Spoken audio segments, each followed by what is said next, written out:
Bismillah, Assalamualaikum warahmatullahi wabarakatuh. Salam sejahtera untuk kita semua. Adik-adikku sekalian, saya Andi Sudimas Sulaiman, Gubernur Sulawesi Selatan, mengucapkan selamat datang dalam program Smart School Dinas Pendidikan Provinsi Sulawesi Selatan. Hari ini adik-adik sekalian akan mengikuti pembelajaran hybrid dalam program Smart School.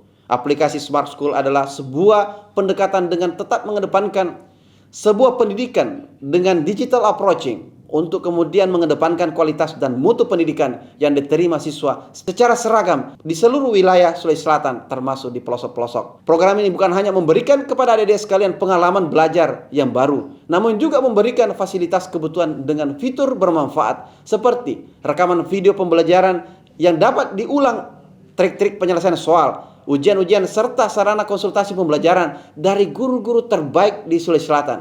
Sering-sering mengakses aplikasi Smart School melalui gawai yang adik-adik sekalian miliki di setiap kesempatan yang dimiliki. Untuk seluruh adik-adikku sekalian yang saya cintai, saya banggakan, selamat belajar dan semoga ilmu yang didapatkan bermanfaat untuk menambah pengetahuan pendidikan adik-adik sekalian. Salam kita pada salam. Assalamualaikum warahmatullahi wabarakatuh. Salam sejahtera untuk kita semua.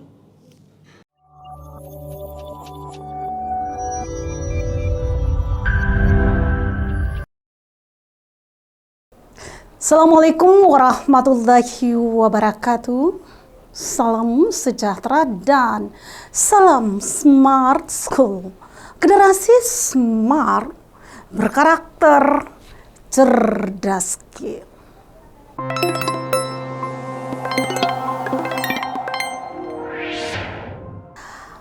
Apa kabar Nanda hebatku semua?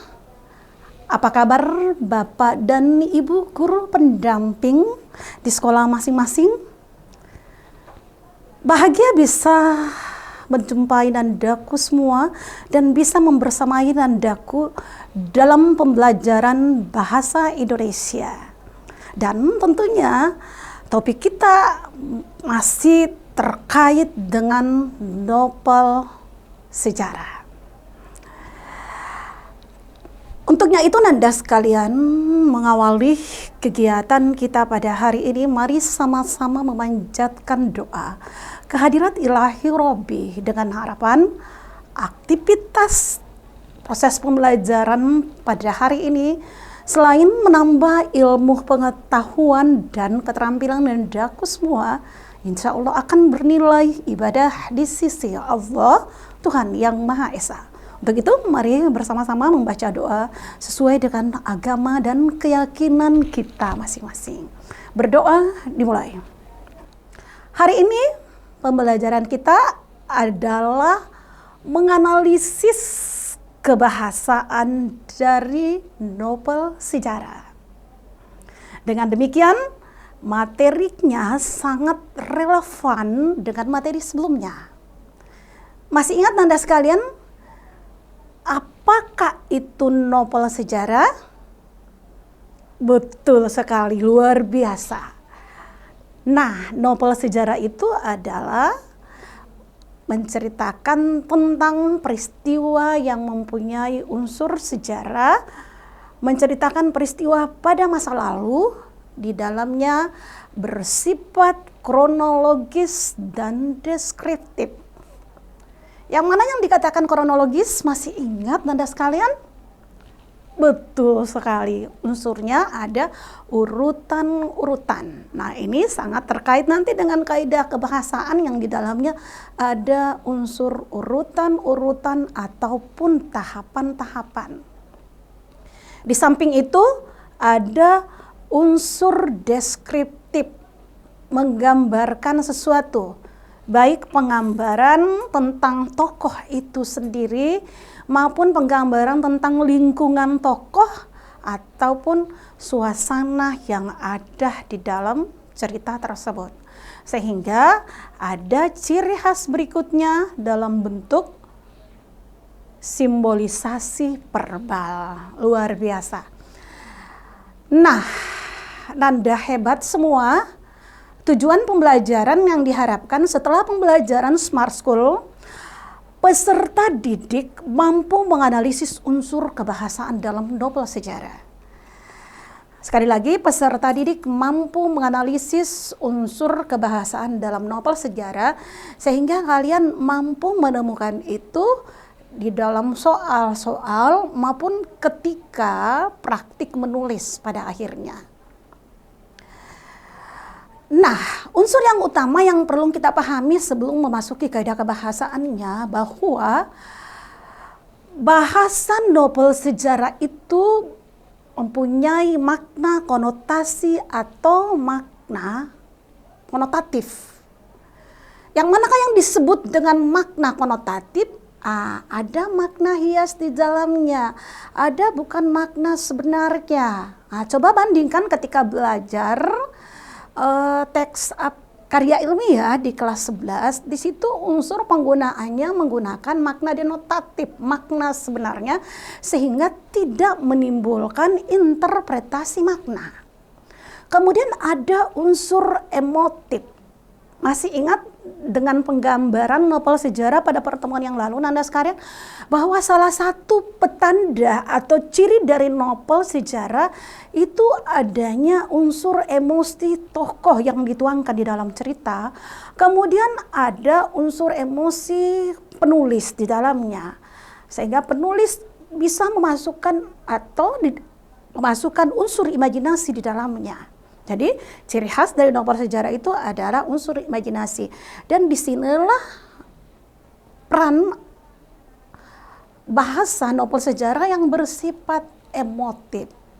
Kemudian bentuk konotasi dan emotif itu paling esensial harus memerhatikan bagaimana bahasa yang ada di dalam masyarakat, sehingga masyarakat bisa memahami novel sejarah. Nah, inilah yang disebut Nanda sekalian konvensional. Bahasa itu adalah kesepakatan. Dengan kesepakatan itu antara satu dan yang lainnya bisa saling memahami. Itu yang kita harapkan Nanda sekalian. Jadi unsur utamanya Nanda sekalian ada komunitatif, ada emotif, dan bersifat konvensional di dalam sebuah masyarakat. Baik, Nanda hebatku dimanapun berada pada saat ini. Nah, tibalah kita pada kajian novel sejarah yang utama dari segi kebahasaan. Ingat di definisi ada unsur bermakna lampau, sehingga tergambar kalimat yang bermakna lampau pula. Kemudian yang tadi ada unsur kronologis. Apa yang menjadi unsur kronologis itu adalah urutan peristiwa. Setelah ada urutan peristiwa, di dalamnya pun ada perbah material. Kemudian selain perbah material, ada unsur. Ada unsur apa di dalamnya? Masih ingat? Ada unsur kalimat tidak langsung, ya, yang diutarakan oleh seseorang kemudian dituangkan oleh tokoh, oleh penulis. Kemudian ada kata kerja mental. Nah, ini kata kerja mental berbalik dengan kata kerja material atau dikenal dengan perbah mental. Kemudian ada penggunaan dialog dan tuturan langsung yang diberi tanda petik 2. Kemudian ada pendeskripsian yang disebut dengan descriptive language, ada makna hias dan ada free bahasa. Di samping itu pun Anda sekalian, di dalam novel sejarah biasa kita jumpai adanya penggunaan majas atau gaya bahasa. Baik, kita bedah satu persatu Nanda hebatku semua. Kalau terkait dengan kalimat bermakna lampau, apa yang paling penting dipahami berarti peristiwanya telah berlalu. Ingat nak, ketika kalian belajar tenses, past tense, itu kan peristiwanya telah berlalu. Beberapa tahun yang lalu, ya, pada zaman dahulu. Kemudian ada unsur telah, jadi unsur yang paling ini telah, dulu. Bisa dicermati di dalam novel Ku Antar ke Gerbang, salah satu novel ini favorit, yang banyak menceritakan tentang perjuangan Ibu Inggit Garnasih, istri dari Bung Karno. Di sini dinyatakan Anda sekalian, di Jakarta telah dilangsungkan suatu pertemuan yang amat penting terutama untuk para pemuda. Terkaanku dulu, Nah, ingat ada telah dan ada dulu. Terkaanku dulu tidak meleset, yakni mengenai Sugondo guru yang pernah berkunjung ke rumah bersama istrinya sewaktu belum lama mereka pindah ke Bandung. Jadi unsur utamanya nada sekalian bermakna lampau, ada telah dan ada dulu. Bisa dipahami nak semua? Jadi unsurnya adalah peristiwa yang telah berlalu.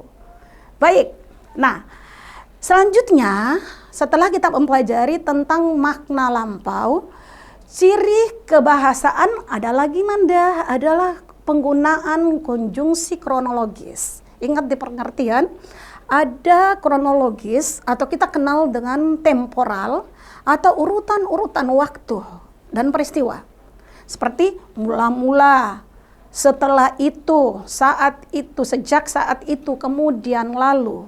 Dan kalau di tes prosedur pun, dan ini juga banyak diterapkan terkadang di dalam novel, ada unsur menyebutkan tahapan-tahapan. Pertama, kedua, selanjutnya, kemudian, lalu. Nah itu semua masuk ke dalam konjungsi temporal. Dan ini banyak mewarnai sebuah cerita novel sejarah. Karena kita akan menceritakan urutan-urutan atau tahapan-tahapan peristiwa. Baik Nanda hebatku semua, setelah kita mempelajari yang tadi temporal, selanjutnya kita masuk pada kata kerja material. Pertanyaannya, apakah material itu bisa terlihat? Nah, material di sini Nanda sekalian yang disebut dengan material atau kita sebut dengan kata kerja, perbah. Ingat, bahasa linguistiknya perbah. Kalau dalam bahasa Inggris kan verb. Di Indonesia ditambah perbah. Perbah material itu berbentuk penggambaran suatu tindakan atau kata kerja yang menggambarkan suatu tindakan. Misalnya ibu menggerakkan jemari, ini kan adalah perbah material, adalah tindakan. Mengangkat, menulis, membaca, melihat, mendengar, ya. Jadi itu adalah bentuk perbah material. Boleh dilihat dalam karya salah satu teman ibu di Smart School, Jamal Pasolongi, yang berjudul Lapatau, Lelaki Tak Mengenal Takut. Para pejuang yang akan turun ke medan perang serentak mencabut senjata. Mencabut itu kan perbuatan fisik. Mencabut senjata mereka dan kemudian melakukan anggaruh. Biasa dengar kata anggaruh Nanda? Ini adalah diksi arkais Sulawesi Selatan. Adalah sebuah tindakan yang dilakukan ketika menyambut tamu-tamu agung, ketika melakukan persembahan untuk raja sebagai sebuah penghormatan, dan menyambut tamu-tamu mulia. Atau bahkan sekarang Nanda banyak dilakukan di kegiatan pernikahan. Biasanya menggunakan kata-kata tabe, permisi kan? Nah, ada unsur karakternya tabe karaeng. Ki pemeporanga di daleka malap berita. Jadi tabe karaing itu kan sama dengan tuan bangsawan yang kita sebut. Pemeporang itu permohonan maaf. Jadi sebuah bentuk tindakan anggaruh. Di mana dilakukan ini Nanda? Di depan Lapatau beserta para punggawa lainnya sebagai pernyataan kesetiaan kepada raja. Mereka telah siap menjadi Palapi Arona Arunge. Arunge itu sama dengan bangsawan Nanda. Berada di depan melindungi Siri. Siri itu rasa malu. Ya, Siri rajanya, rasa malu rajanya. Setelah proses anggaruh mereka berbaris. Jadi berbaris itu adalah aksi. Berbaris secara rapi. Segera setelah genderang perang dibunyikan, maka menghamburlah para tawarani itu tanpa rasa takut. Menghambur pun pada hakikatnya adalah aksi, ya. Ketika upacara kadang langsung menghambur, menghamburlah, ya, bertebaranlah. Jadi melakukan aksi. Jadi intinya Nanda sekalian, kalau perbah material intinya adalah apa? Betul sekali, adalah suatu tindakan. Ingat baik-baik ya, suatu tindakan. Jadi kata kuncinya adalah suatu tindakan. Sekarang kita lihat, ada lagi cirinya Nanda, menyatakan kalimat tidak langsung. Jadi kalau ada perkataan kemudian diungkapkan oleh penulis bukan langsung yang mengungkapkan. Ciri-cirinya mengatakan bahwa, menceritakan tentang, menurut, mengungkap, menyatakan, menuturkan. Nah, bagaimana contohnya kita bisa lihat dalam waktu seminggu dapat kulihat bahwa pengaruh itu laksana lelutu yang memercik dan meletik ke kota-kota pelabuhan di Jawa Tengah dan Timur, memasuki pedalaman dan memercik wilayah-wilayah pabrik gula, semua wilayah pabrik. Ya, kulihat bahwa ya, andaikan kita langsung, saya mengatakan saya melihat lelatu yang memercik. Dapat kulihat bahwa ya, unsur yang lain bisa katakan menyatakan, ya, menceritakan tentang. Nah, selanjutnya tadi ada perba material. Sekarang Nanda ada namanya perba mental. Kalau mental itu terkait di hati, di rasa, di pikiran. Kalau saya bercita-cita, apakah kalian bisa melihat itu sebuah tindakan? Kalau ibu menyatakan, saya mencintai kalian, apakah kalian bisa melihat cinta saya? Ya, tentunya itu ada di rasa. Membenci, apakah kalian bisa mengetahui bahwa saya membenci seseorang, menyayangi seseorang, mengharapkan, mendambakan, merasakan? Tentunya tidak, kan? Nah, itulah Nanda sekalian yang disebut dengan perba mental. Bisa dipahami nak perbedaannya dengan perba material? Jadi kalau material berbentuk tindakan, fisik, membaca, menulis, sedangkan perba ini adalah sesuatu yang ada di pikiran. Saya bercita-cita, kan kalian tidak bisa melihat cita-cita saya. Saya merasakan rasa sakit, rasa sayang, kalian tidak bisa melihat. Tetapi itu akan nampak pada implementasinya. Bisa nih memahami, Anda hebatku semua? Ya. Baik Nanda sekalian, kita bisa melihat segenap prajurit bersikap sangat ramah kepada siapapun karena memang demikian sikap keseharian mereka. Lebih dari itu, segenap prajurit merasakan gejolak yang sama oleh duka mendalam dan sering diderita Kertarajasa Jayawardhana. Nah, ini jadi perhatikan, jadi dia merasakan. Nah, inilah yang disebut dengan perba mental. Kita lanjut ya Nanda. Setelah ada perba mental, nah ini ciri utama Nanda sekalian, ada tanda petik. Kapan tanda petik itu digunakan? Tanda petik pertama digunakan untuk penggunaan dialog. Jadi dialog itu diawali dengan tanda petik. Ya, kemudian jawaban dari dialog itu juga pun menggunakan tanda petik. Ingat pola pengembangan tulisan Nanda sekalian, ada yang berbentuk monologis dan ada yang berbentuk dialogis.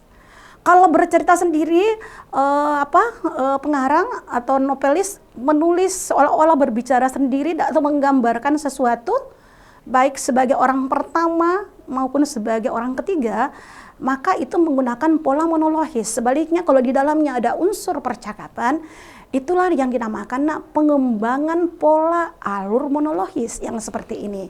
Dan tentunya ditandai dengan tanda petik ganda atau dikenal dengan pola monologis dan pola dialogis. Nah, pola dialogis inilah yang menggunakan tanda petik ganda. Jadi intinya kalau dialogis berarti lebih dari satu.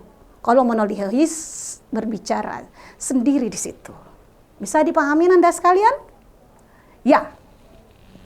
Setelah kalian memahami tentang penggunaan tanda petik pada dialog, ya, seharusnya yang perlu juga diperhatikan Anda sekalian ketika menggunakan tuturan langsung, ya, penutur yang langsung menuturkan kemudian memberi tanda petik.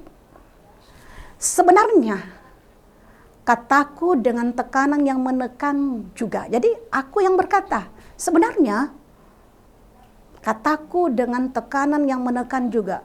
Tuhan sendirilah yang semestinya menyimpulkan dan membuktikan, bukan yang sebaliknya seperti ini. mereka bukan pribumi.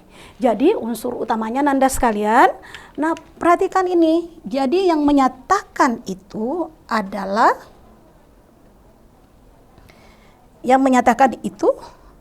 ini perhatikan. Jadi inilah unsur utamanya. Jadi bukan berbentuk dialog, tetapi berbentuk tuturan langsung. Paham nak? Jadi di situ juga ada penggunaan dialog. Perhatikan ya. Jadi di sini ada unsur penggunaan dialog. Yang tadi berbentuk pola dialogis, yang sekarang ini dia menggunakan pola monologis, seolah berbicara sendiri, jadi satu pelaku di situ, kemudian dia menggunakan tuturan langsung. Ya, yang notabene Nanda sekalian harus diberi tanda petik ganda.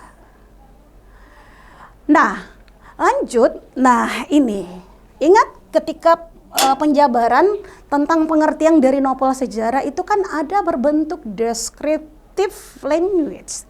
Deskriptif kan penggambaran, language bahasa. Jadi penggambaran sesuatu dengan menggunakan pola simbolisasi verbal.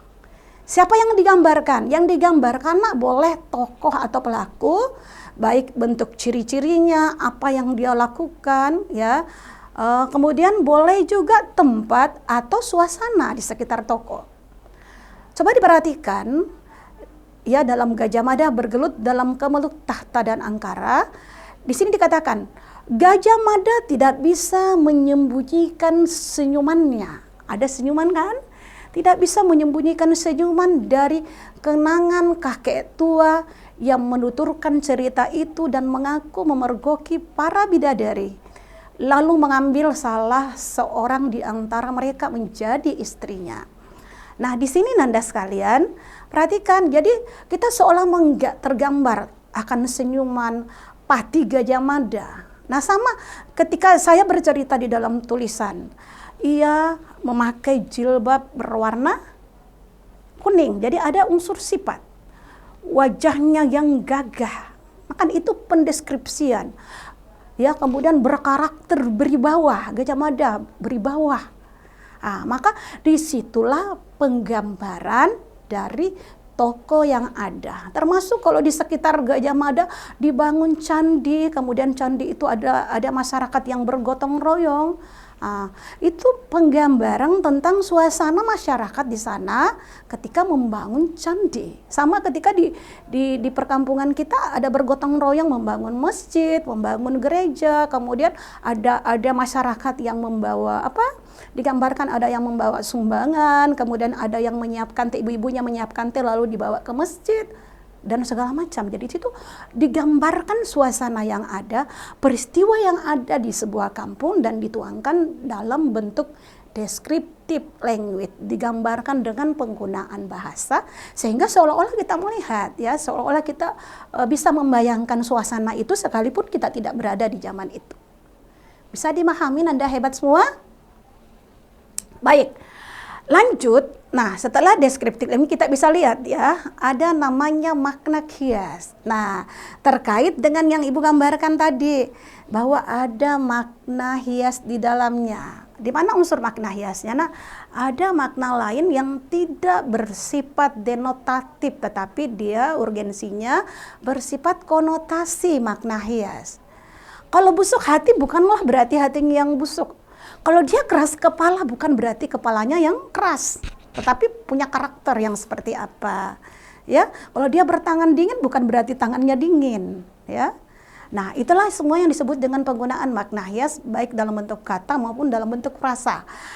Nah, coba dilihat Anda sekarang, simaklah ketika semesta bersalah padamu, engkau yang duduk berselocor tidak akan pernah mendapatkan bantuan darinya. Semua topute pasti busuk hati, tetapi topute ini lain dari yang lain. Jadi mengasah pena di langit biru, Saifuddin Bahron. Ya, ini adalah salah satu tokoh, jurnalis, penulis, dan luar biasa dari Sulawesi Selatan, ya, dan sangat berjasa di dalam kepenulisan di Sulawesi Selatan, bahkan di Indonesia Anda sekalian. Nah, apa yang di sini digambarkan? Topute itu adalah sebenarnya simbolisasi dari penjajah yang berkulit putih, kemudian berhati busuk, bukan hatinya yang busuk Nanda sekalian, tetapi boleh jadi dia jahat, boleh jadi dia dengki. Nah, itulah yang disebut dengan makna hias. Kemudian bagaimana karya itu bisa menarik, karya itu ungkapannya lebih indah dan memperkuat latar tempat dan kejadian yang ada. Biasanya ada pengungkapan peribahasa. Kemudian ketika orang memberikan semangat agar berusaha, biasanya memunculkan berakit-rakit ke hulu, berenang-renang ke tepian, bersakit-sakit dahulu, bersenang-senang kemudian. Ya, kalau misalnya dia ingin mengangkat tentang bagaimana semua daerah itu indah, aman, tentram, biasanya di dalam bahasa Jawa itu mengungkapkan dengan kata-kata gemah ripah loh jinawi kerta tatara harja. Jadi ternyata di sini Nanda sekalian, upaya keras Sang Prabu yang diterjemahkan dalam segenap punggawa kerajaan mendapat buah manis. Buah yang manis ya bukanlah buah-buahan yang manis, tetapi buah yang manis itu bisa berarti adalah keberhasilan. Kita bisa menikmati dari berakit-rakit ke hulu yang tadi dengan perjuangan akhirnya menghasilkan hasil yang maksimal. Kemudian hidup rakyat Majapahit boleh dikata kata gemah ripah loh jinawi kerta tatara harja. Mengapa dikatakan damai adem seperti itu? Karena hukum ditegakkan, keamanan negara dijaga, menjadikan siapapun yang merasa tenang dan tentram hidup di bawah panci gula kelapa.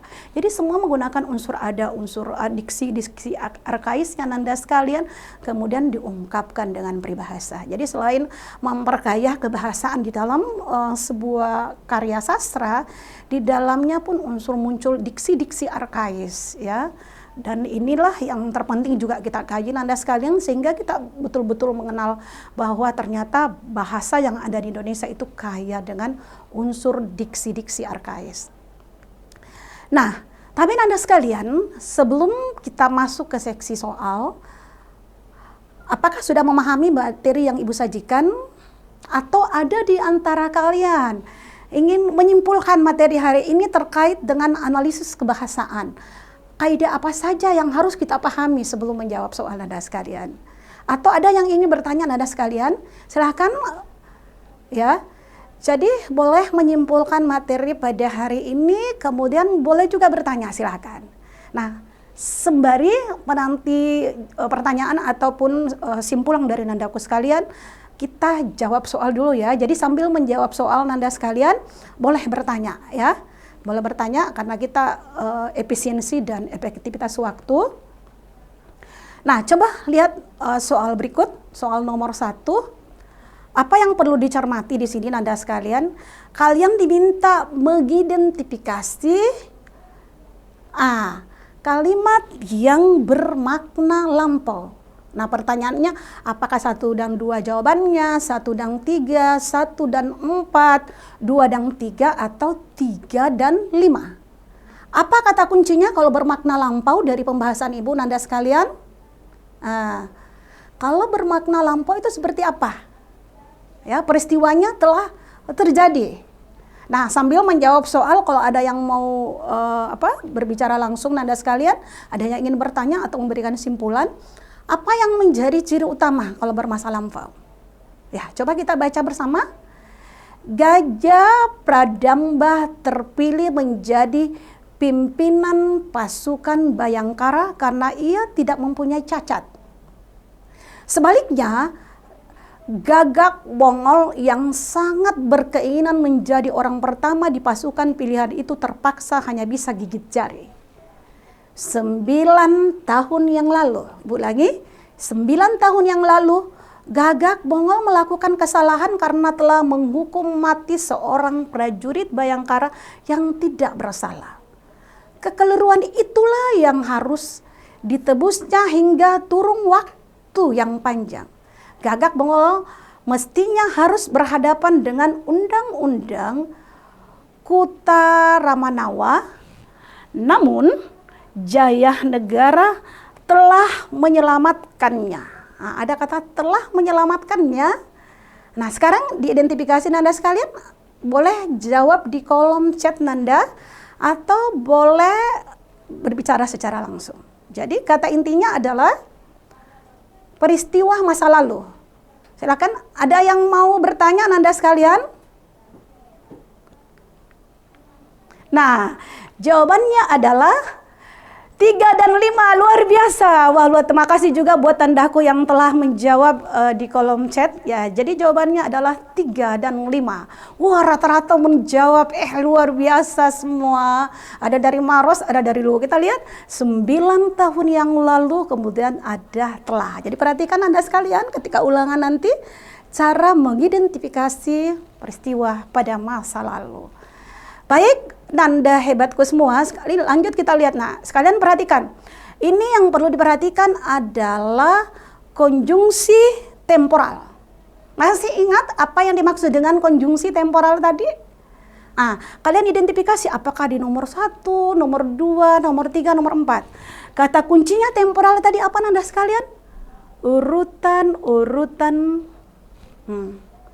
kronologis, urutan-urutan. Pertama, kedua, ketiga boleh, lalu kemudian dan seterusnya. Setelah itu ya dan segala.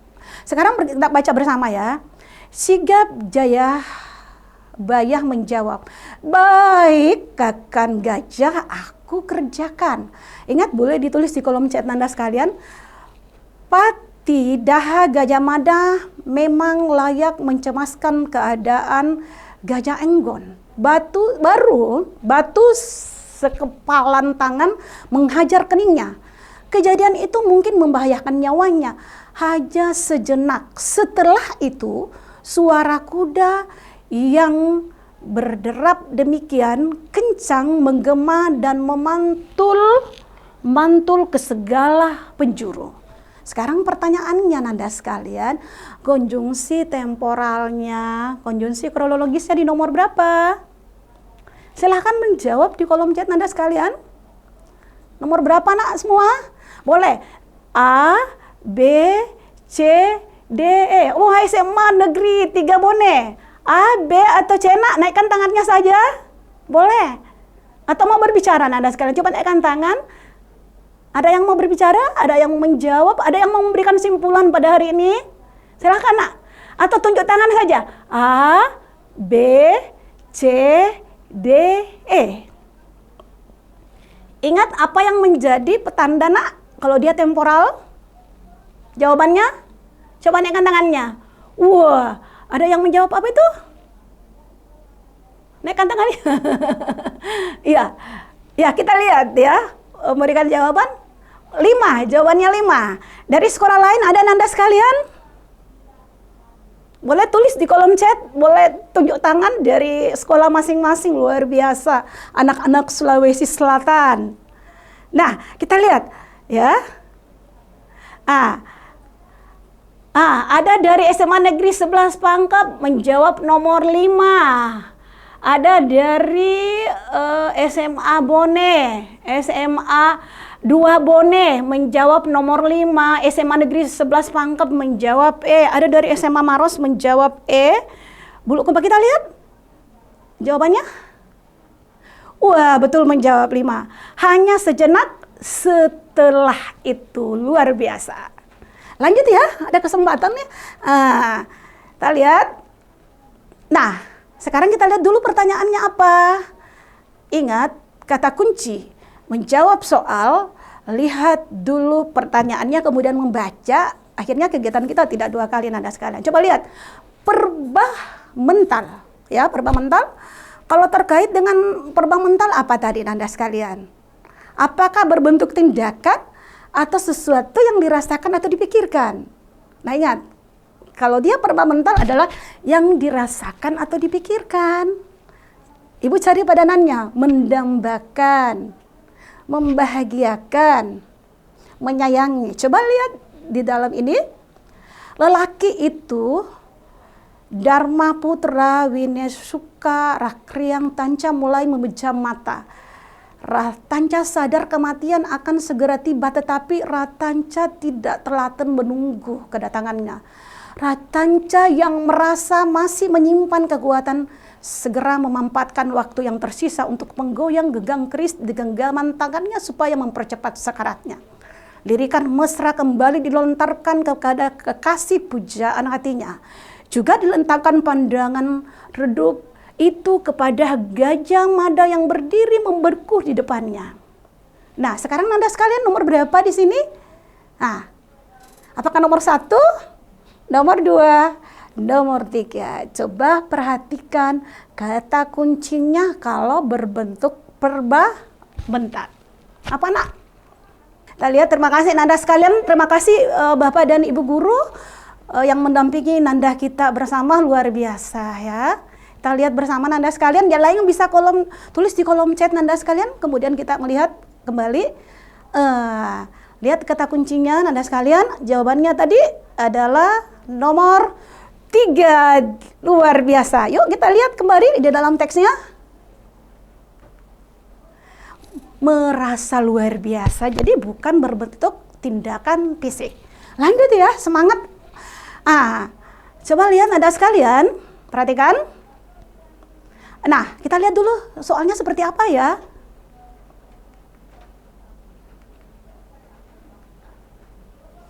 Descriptive language. Nah, coba lihat tadi descriptive language, penggambaran tokohnya. Tetapi lihat nak, ada kata kunci yang kalian perhatikan.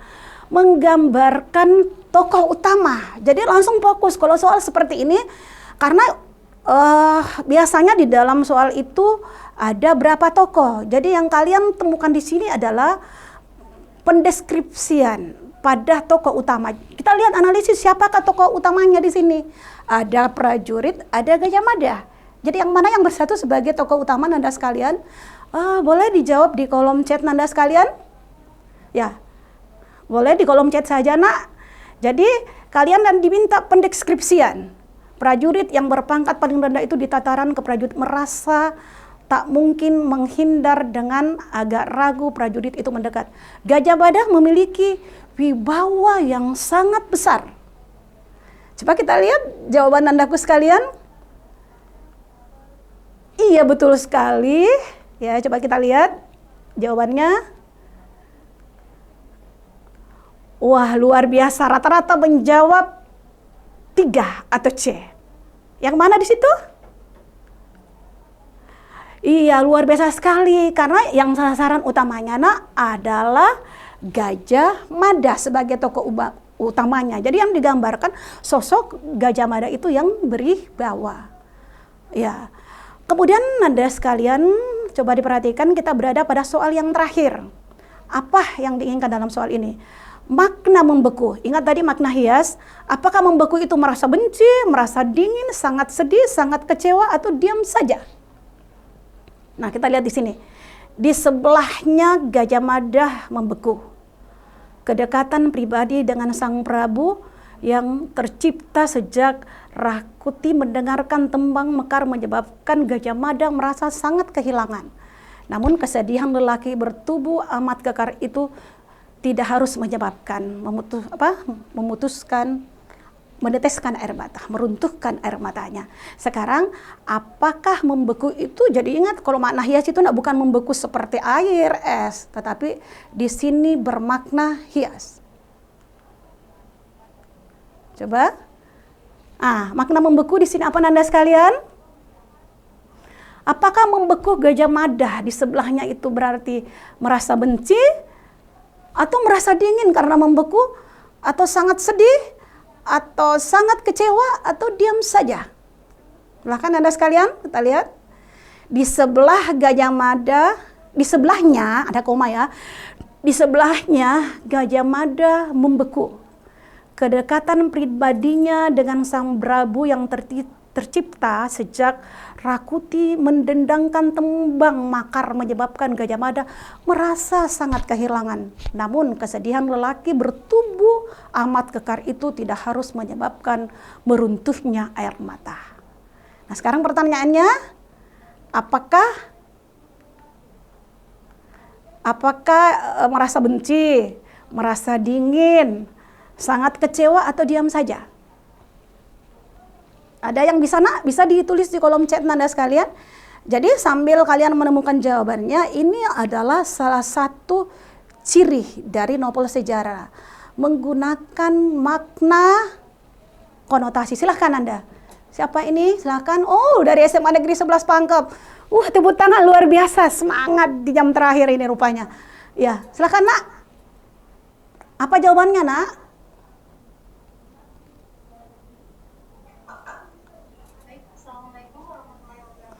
Waalaikumsalam warahmatullahi wabarakatuh. Nama saya Kayati, saya dari SMA Negeri 11 Pangkep.